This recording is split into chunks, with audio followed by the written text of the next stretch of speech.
So what you're about to watch today is not science fiction. A few years ago, it would have been science fiction, but now it's reality.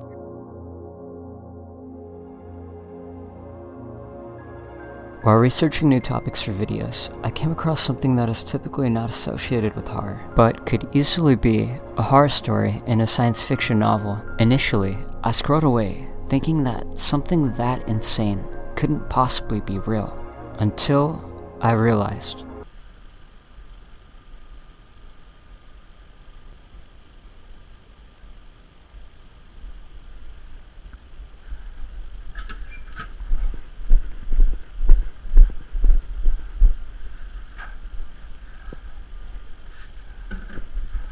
Live human brains, grown in labs, their entire existence to serve as a foundation for studying the human brain at a small scale, and eventually to potentially become computing power. The idea sounds fake and something you just couldn't believe isn't just another Futurama episode, but I can assure you, it's real. Human brains are now being synthetically grown by humans, and are being taught things like playing Pong and even traversing virtual worlds. But how did this happen, and what does this mean for us?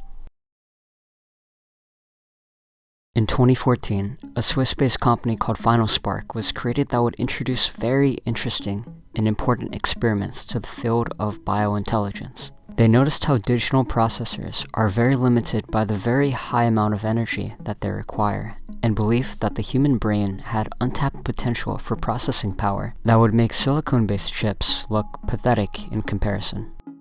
The human brain contains over 86 billion neurons and only requires an extremely low energy reserve of 20 watts for computing. Compare that to silicone-based chips, which would require an astonishing 10 megawatts of power to be as efficient. They saw huge potential in the human brain to efficiently power systems and decided to mix technology with biology, thus blurring the lines between science fiction and reality. finalspark's neural platform contains 16 brains essentially, or brain organoids, all exceptionally small, being only 0.5 millimeters in diameter and hosting over 10,000 neurons. They are created from human stem cells, which are capable of turning into any kind of cell, and are kept at 37 degrees Celsius, mimicking the human brain's internal conditions. Right now, they are being used for research purposes, and can be semi-purchased directly on the finalspark website and already in use by several universities. Though, this isn't the only use finalspark has for them. This is a butterfly, flying around in a garden. It lives a short but purposeful life, gliding from flower to flower to sunlight. Everything is normal in its life, but something feels off.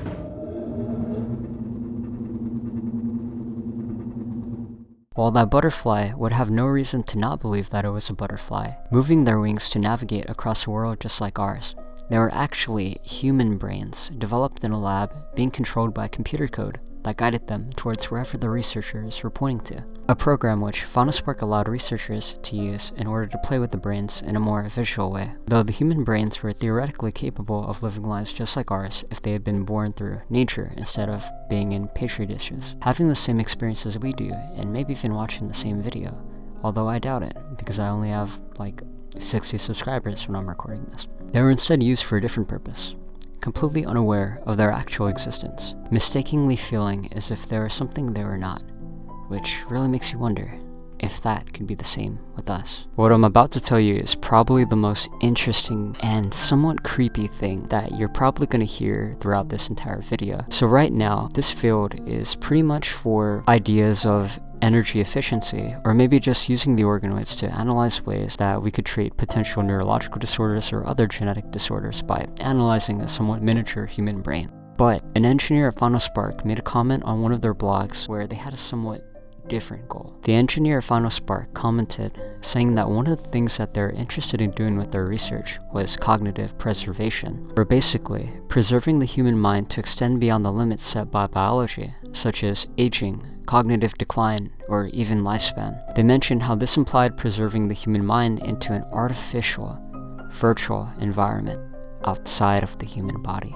This is what brain organoid research could mean for us, and what they could intend to make a reality. These brains believing they are butterflies, traversing their virtual world, could be somewhat similar to us one day.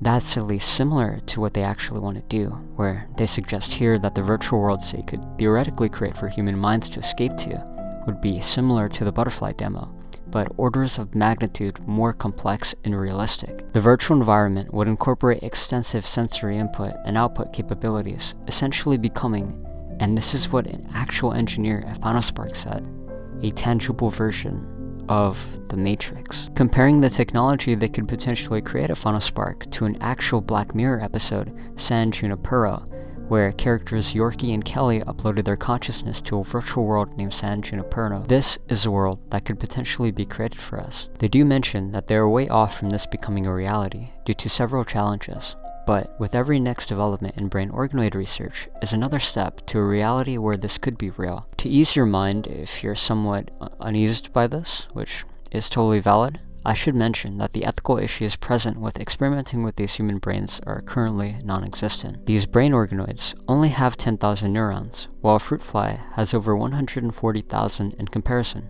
meaning that a fruit fly's brain is over 14 times more complex than one of these lab-grown human brains. These brains don't understand anything around them and likely do not have consciousness. Other labs and tech giants are racing towards something similar, claiming to be years from breakthroughs that would make these virtual worlds our very own Matrix-like environments a reality. But what if, in the not-so-distant future, your own mind could live on a server, seemingly free, but always watched, stored, and controlled, much like these tiny lab-grown brains in finalspark's neural platform? These brain organoids, 10,000 neurons, not even aware, are only the first stage.